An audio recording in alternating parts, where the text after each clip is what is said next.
ಸ್ಫೋಟ ಸ್ಥಳದಲ್ಲಿ ನಡೀತಾ ಇದೆ ತೆರವು ಕಾರ್ಯಾಚರಣೆ. ಇನ್ನು ನೆಲಮಹಡಿಯಲ್ಲಿದ್ದಂತಹ ಸಿಲಿಂಡರ್ ತೆರವಿಗೆ ಯತ್ನವನ್ನ ಮಾಡ್ತಿದ್ದಾರೆ ಪೊಲೀಸರು. ಅಗ್ನಿಶಾಮಕ ಸಿಬ್ಬಂದಿಯಿಂದ ತೆರವು ಕಾರ್ಯಾಚರಣೆ ಸಾಗ್ತಿದೆ. ಸ್ಥಳವನ್ನ ಪರಿಶೀಲಿಸಿ ಹೊರಟಿದ್ದಾರೆ ಸಚಿವ ರಾಮಲಿಂಗಾರೆಡ್ಡಿ ಅವರು.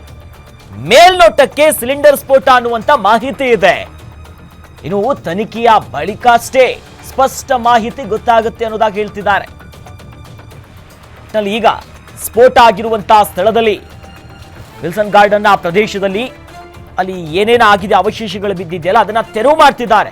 ಪೊಲೀಸರಿದ್ದಾರೆ, ಅಗ್ನಿಶಾಮಕ ಸಿಬ್ಬಂದಿ ಇದ್ದಾರೆ, ಅವರೆಲ್ಲರೂ ಕೂಡ ತೆರವು ಮಾಡ್ತಿದ್ದಾರೆ.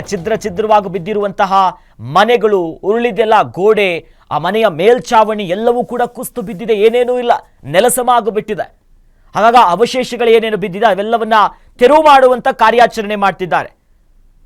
ಜೊತೆಯಲ್ಲಿ ಸ್ಥಳಕ್ಕೆ ನಾವು ಗಮನಿಸ್ತಾ ಇದ್ದೀವಿ ನೋಡಿ, ಸಚಿವ ರಾಮಲಿಂಗಾರೆಡ್ಡಿ ಅವರು ಬಂದಿದ್ರು, ಭೇಟಿ ಕೊಟ್ಟಿದ್ರು, ಪರಿಶೀಲನೆ ಮಾಡಿದ್ರು. ಈಗ ತೆರಳುತ್ತಿದ್ದಾರೆ ಅವರು ಕೂಡ. ಎಲ್ಲ ಕಡೆ ವೀಕ್ಷಣೆಯನ್ನ ಮಾಡಿ ಹೇಗಾಯ್ತು, ಏನಾಯ್ತು, ಒಟ್ಟಲ್ಲಿ ಅವರೀಗ ಹೇಳ್ತಾ ಇರುವಂಥದ್ದು ತನಿಖೆ ಆದಮೇಲೆ ಗೊತ್ತಾಗಬೇಕು ನಿಖರವಾದಂಥ ಕಾರಣ. ಈಗ ಸಿಲಿಂಡರ್ ಬ್ಲಾಸ್ಟ್ ಆಗಿದೆ, ಸಿಲಿಂಡರ್ ಬ್ಲಾಸ್ಟ್ ಇಂದ ಇಂಥದ್ದೊಂದು ಮಹಾ ದುರಂತ ಆಗಿದೆ ಅನ್ನೋದು ಗೊತ್ತಾಗಿದೆ.